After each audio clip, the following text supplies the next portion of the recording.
Carbon chapter number 4 most important long question. Question पे जरा गौर कीजिएगा, समझिएगा, क्वेश्चन को पहले समझ लें, देन इसके बाद आप अपनी बात नोट कर लीजिएगा। क्वेश्चन जैसे लिखवाया जा रहा है आपने उसे लिखना है, बुक वाली चीजों पे नहीं जाना, ठीक है। रेजोनेंस एनर्जी आपको जैसे रिसेंट टॉपिक में रेजोनेंस पढ़ाया गया था। Now what is resonance energy? Definition देखें, बड़ी इजी डेफिनेशन लिखवा रहा हूँ, बड़ी इंपॉर्टेंट डेफिनेशन लिखवा रहा हूँ। वो डेफिनेशन लिखवा रहा हूँ कि जो आपके लिए इजी होगी। मेरी बात याद रखें, रेजोनेंस एनर्जी इक्वल किसकी होती है? रेजोनेंस एनर्जी इक्वल होती है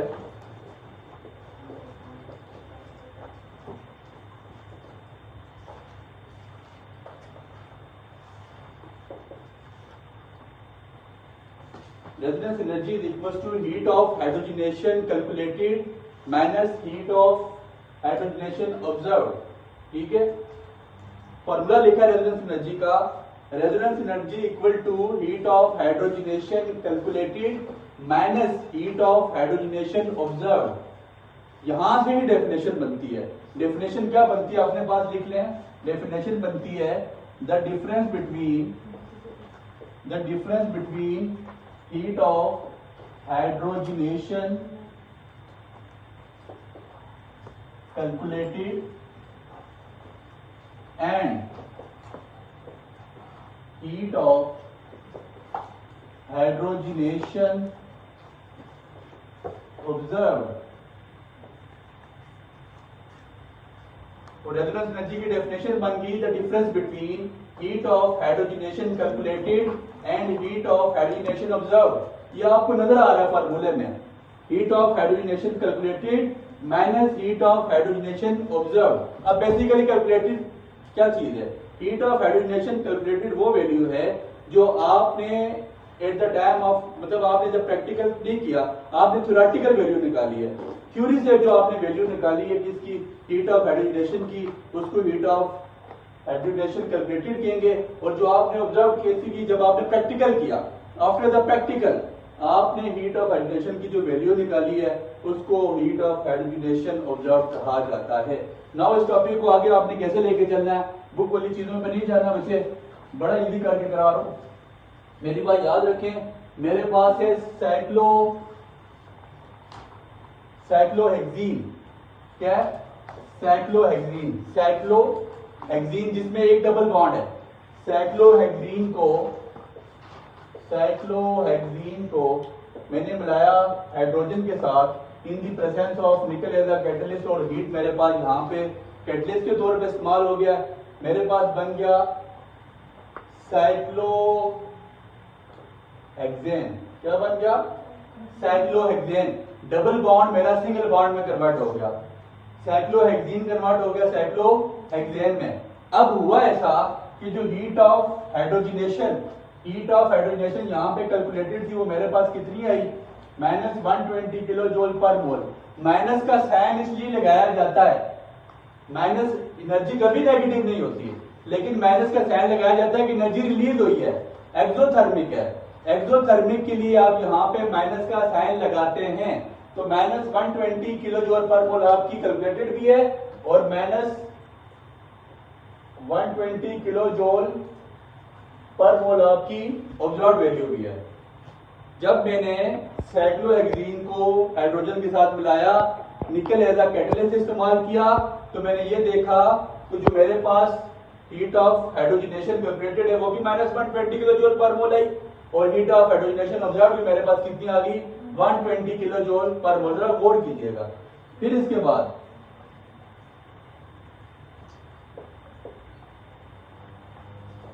इसका क्या नाम बनेगा? यहां से अगर डबल बॉन्ड से नंबरिंग शुरू करें 1 2 3 4 5 6, 1 और 3 पे डबल बॉन्ड है, क्या बनेगा नाम इसका?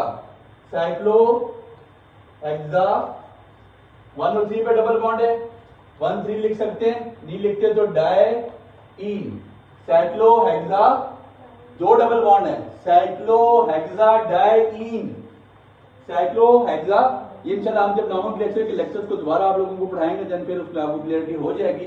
साइक्लोहेक्साडाइन को जब मैंने दो हाइड्रोजन के साथ मिलाया, निकल एज अ कैटलिस्ट इस्तेमाल किया, मेरे पास क्या बन गया? साइक्लोहेक्सेन बना। साइक्लोहेक्सेन हेक्सेन बन गया। जब मैंने साइक्लोहेक्साडाइईन को हाइड्रोजन के साथ मिलाया, निकल इस्तेमाल किया एज अ कैटलिस्ट, मेरे पास साइक्लोहेक्सेन बन गया, डबल बॉन्ड कन्वर्ट हो गया सिंगल बॉन्ड में। अब यहाँ पे हीट ऑफ हाइड्रोजनेशन जो कैलकुलेटेड थी वो मेरे पास कितनी आनी चाहिए, एक जो उसका सिंगल बॉन्ड डबल बॉन्ड टूटा सिंगल बॉन्ड में पहले कितनी आई थी 120 किलो जूल पर मोल। अब दो हाइड्रोजन है तो अब आपके पास कितनी आएगी 2 × 120 which is equal to -240 kilo joule per mole. Minus का साइन फिर बता रहा हूँ, हीट ऑफ हाइड्रोजनेशन रिलीज हो रही है, एक्सोथर्मिक में माइनस का साइन लगाया जाता है। लेकिन जब आपने ये ऑब्जर्व की आफ्टर द एग्रुपेशन, ये आपके पास कितनी आ रही थी -231 किलो जूल पर मोल। कितनी आ रही थी -231 किलो जूल। आपने जब कैलकुलेट करी तो आपके पास आई -240 किलो जूल पर मोल, जो आपके पास आनी चाहिए क्योंकि दो हाइड्रोजन के बॉन्ड टूटे हैं। अब आपके पास ये जो ऑब्जर्व करके आपके पास कितनी आई -231 किलो जूल पर मोल। अब इनमें डिफरेंस कितना है, मैंने बताया रेजोनेंस एनर्जी क्या होता है, difference between heat of calculated और हीट ऑफ मतलब जो heat of hydrogenation calculated minus heat of hydrogenation observe है। अब डिफरेंस क्या होगा, 240 में से 231 निकालूंगा तो मेरे पास कितना डिफरेंस है 9 किलो जूल पर मोल का। कितना डिफरेंस है 9 किलो जूल पर मोल का, बता दिया आप लोगों ने। जिसके पास मेरे पास इसका कितना डिफरेंस है 9 किलो जूल पर मोल का। और इसके बाद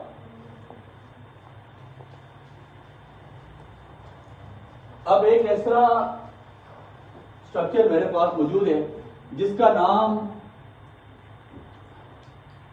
मेरे पास क्या है बेंजीन।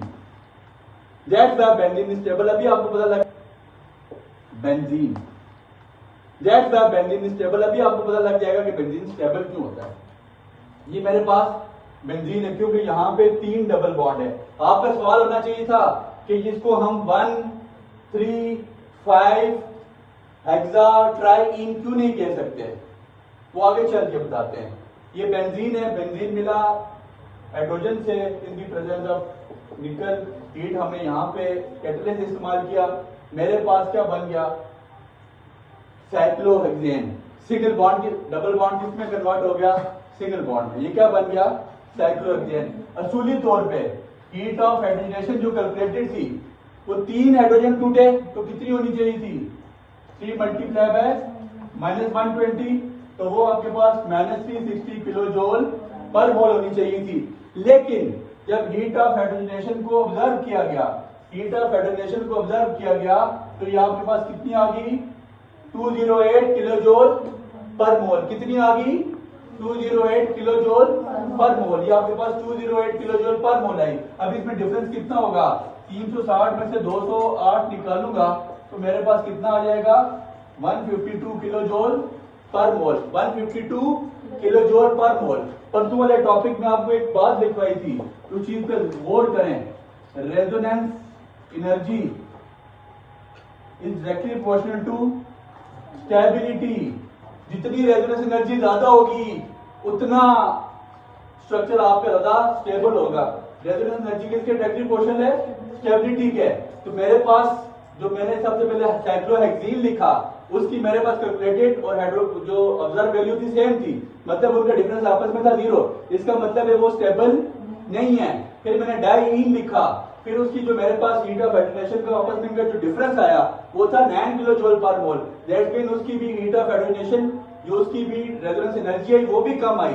इसका मतलब है वो भी स्टेबल नहीं है। और तीसरा मेरे पास क्या था बेंजीन, मैंने तोड़ा डबल बॉन्ड तोड़े सिंगल बॉन्ड में आ गए और अब मेरे पास जो आई 152 किलो जूल पर मोल। तो ये मेरे पास पॉइंट आ गया कि रेजोनेंस एनर्जी किसके डायरेक्टली प्रोपोर्शनल होता है स्टेबिलिटी के, कि जितनी आपकी हीट ऑफ हाइड्रोजनेशन ज्यादा आती है, जितनी आपकी मिसाल के तौर पर रेजोनेंस एनर्जी ज्यादा आती है, आपकी जितनी हीट ज्यादा इवॉल्व होती है। इसकी एक और डेफिनेशन लिख लें, decrease in resonance energy is called decrease in energy is called resonance energy. Decrease in energy is called resonance energy. जितना एनर्जी में डिक्रीज आए उसको हम रेजोनेंस एनर्जी के नाम से जानते हैं। Decrease in energy is called resonance energy. तो सब ज्यादा डिक्रीज किस में आया बेंजीन में 152 kilo joule per mole, that why benzene is more stable. इसी वजह से बेंजीन ज्यादा, क्योंकि वो हीट ऑफ जो रेजोनेंस एनर्जी ज्यादा अवॉर्ड करता है, ज्यादा रिलीज करता है, वो ज्यादा रिलीज करता है, डेट बाय बेंजीन ज्यादा स्टेबल होता है। अब इसका जो आपकी बुक ने ग्राफ बनाया हुआ है, वो ये चीजें आपकी बुक पे नहीं थी, आपने इस तरह करनी है। आपकी बुक एक ग्राफ बनाती है,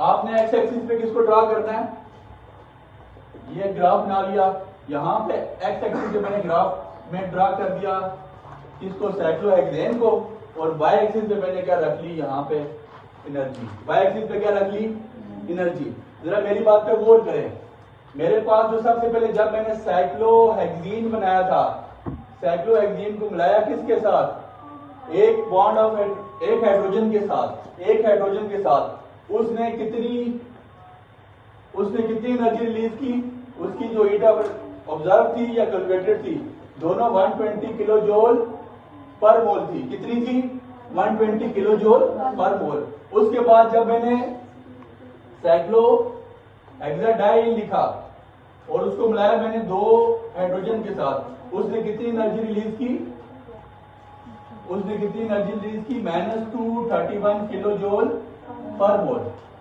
ये तकरीबन यहां तक आ जाती है। फिर इसके बाद एक तीसरा स्ट्रक्चर मैंने, तीसरा एटम मैंने रखना है एक हाइपोथेटिकल से मुराद है खुद से एज्यूम किया हुआ। एज्यूम किसको करना है, वो बेंजीन का नाम नहीं दूंगा उसको मैं बोलूंगा भाई साहब ये कोई नई चीज है, इसका नाम है 135 हेक्साट्राइन। क्या नाम है, 135 हेक्सा। ये हाइपोथेटिकल है, हाइपोथेटिकल का मतलब होता है एज्यूम किया हुआ, फर्जी चीज है ये।